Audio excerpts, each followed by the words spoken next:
Foreign policy was hijacked by some people that I think it's cruel but proper. General Zinni of the Marine Corps called them chicken hawks, war lovers, but who have no experience of either barracks life or of war, who are abstract enthusiasts for empire.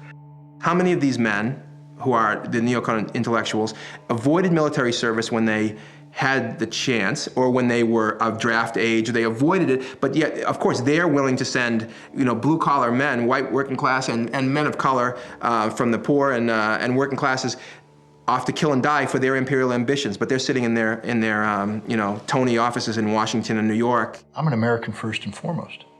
I love my country more than anything. I'm willing to die for my country. Unlike George W. Bush, our president, Mr. Chicken Hawk, a guy who couldn't even have the courage to see through his tour of duty in the Air National Guard. Maybe flying F-102s over Houston, Texas was too dangerous, so he ran off to Alabama, while millions of Americans were going to Vietnam.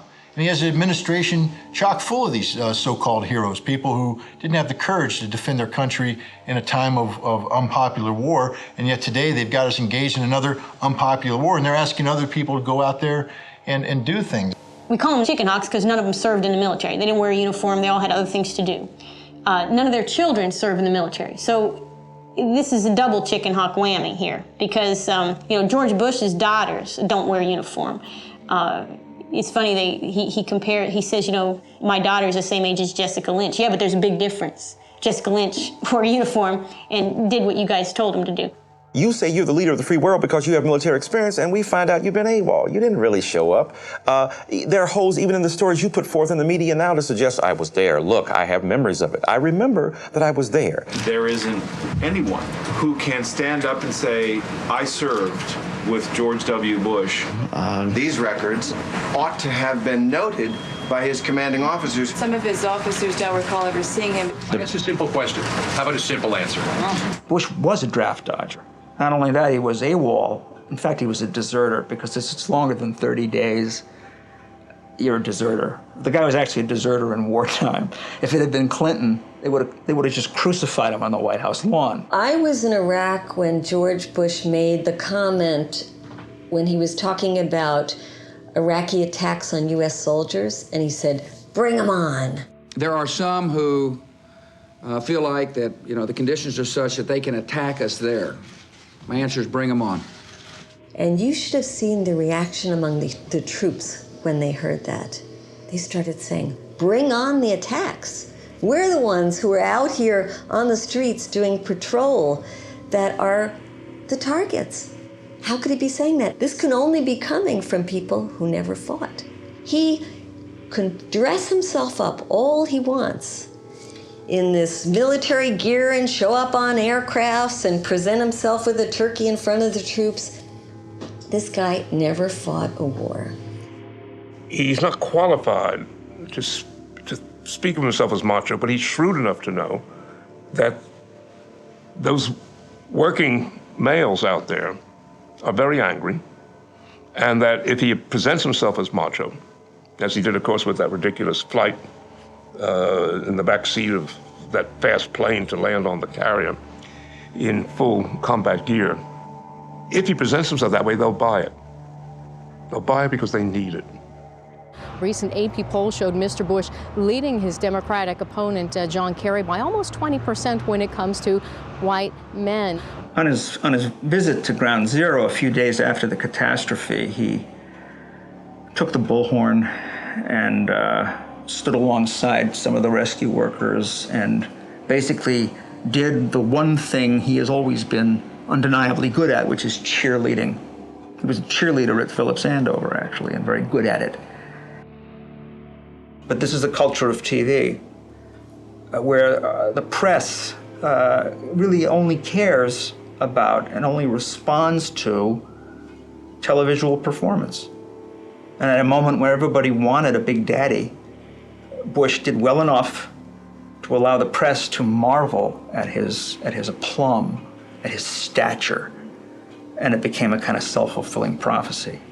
If I had a little window into the average American household, like 5 minutes on their TV screen at night, to tell them how to decode the kind of propaganda they're going to see from President Bush about security, I think, I would say, first of all, don't just look at the images. Don't just look at Bush landing on the aircraft carrier, Bush surrounding himself with our troops.